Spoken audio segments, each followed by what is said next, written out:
Let's go over my CFI syllabus. I've been mentioning it in the past couple videos. My DP was really impressed with it. You definitely should make a syllabus for your CFI checkride.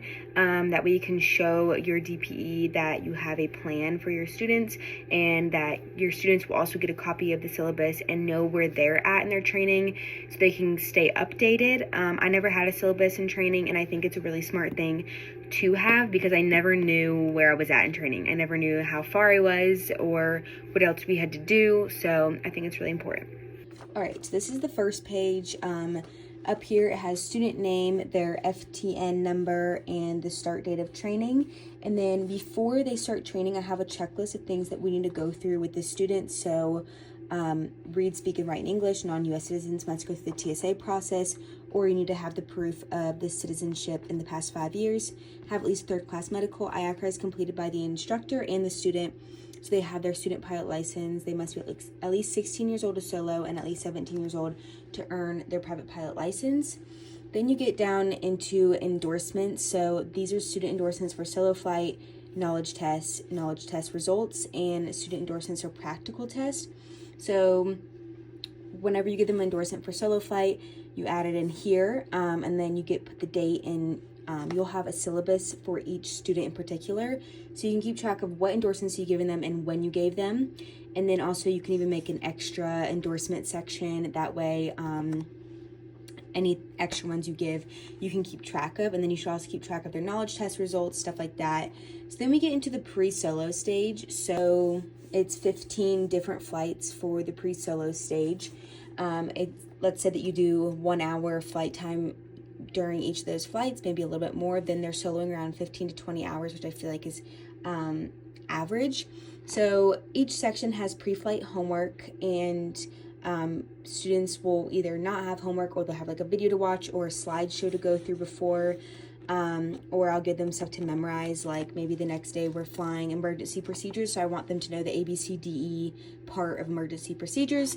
So they do that. Then the lesson before the flight, sometimes you won't have a lesson, sometimes you will, but like this one, we have the 4 forces of flight: lift development, horizontal lift and vertical lift, axis of rotation, center of lift versus gravity, center of gravity. Those are pretty quick, so you can just go through those really quickly before your flight. And then each section has a flight. So intro flight, we're just going to show a thorough pre-flight, introduce taxiing, introduce the controls of the plane and what each of them does for the plane in the sky and on the ground, and securing aircraft procedures. And then each one is different. On to the next page. So this is still continuing with the pre-solo. So then after you've completed all this and you decide that the student is ready to solo, then you have these, which are endorsements for pre-solo. So I have a little checklist going. So double check the student has student pilot license, medical, form of identification, and logbook. 61.87 B, C, and N. And make sure you give them those endorsements before they solo, and then they will go solo. So now we get into immediate post solo. So this is the next section of training. So at this point, lessons should be based on what the students want a lesson on, or if the instructor feels there's something they need a lesson on in regards to flight.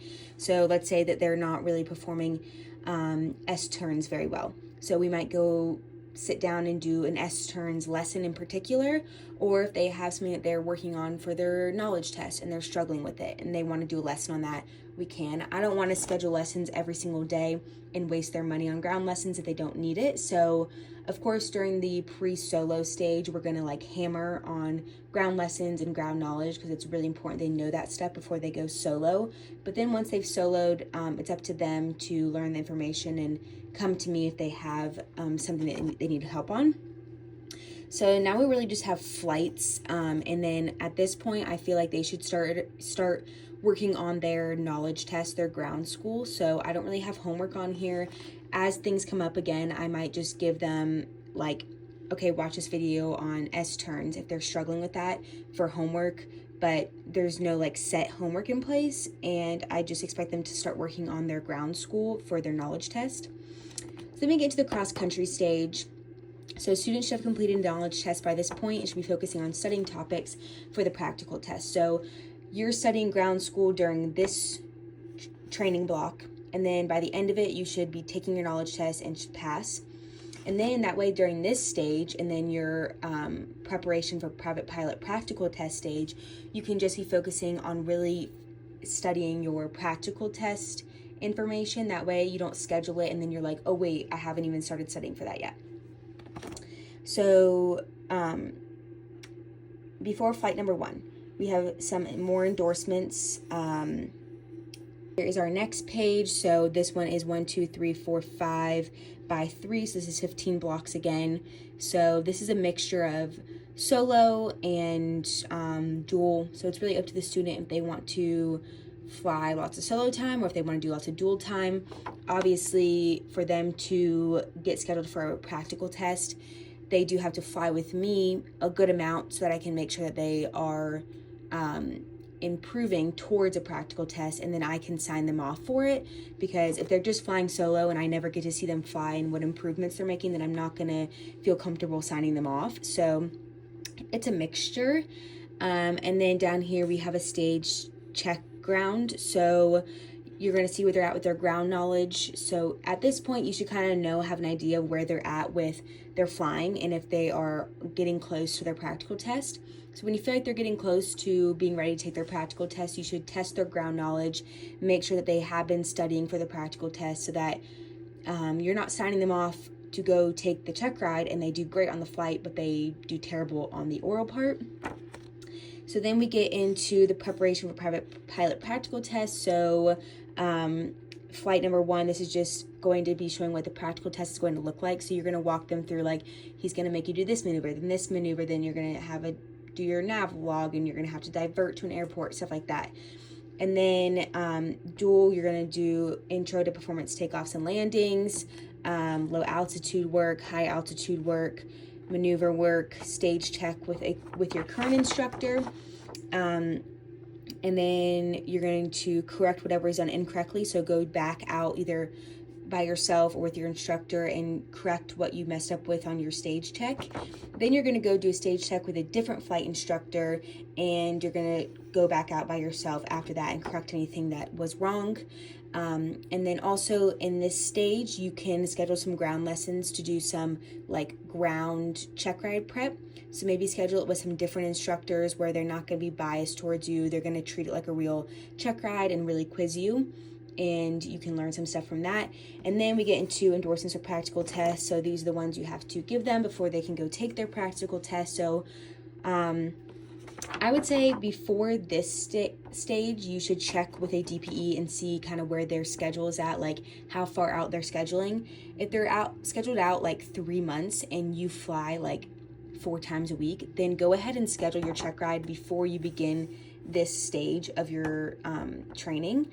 That way, whenever your check ride comes up, you're completing all of this and you're ready to take your check ride. But let's say you message him and he says, I'm scheduled a few weeks out. Then you might want to wait to schedule, because you're not going to get all of this training done in that time frame.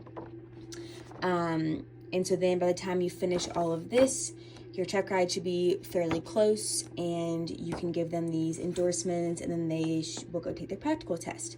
So that is my syllabus for private pilot. I kind of went through that fast. I was just trying to cover everything.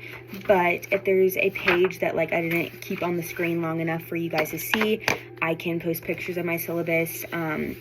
And you guys can kind of go off of this. You can add your own touches to it based on like how your training was and what really worked for you. Like maybe you flew your maneuvers with your instructor only and you never did any maneuvers solo, and that really helped you and you thought that it was really beneficial because they could always be giving you feedback. And maybe you put more dual maneuver time on here than solo and dual. So you can add your own adjustments, but that is my private pilot syllabus.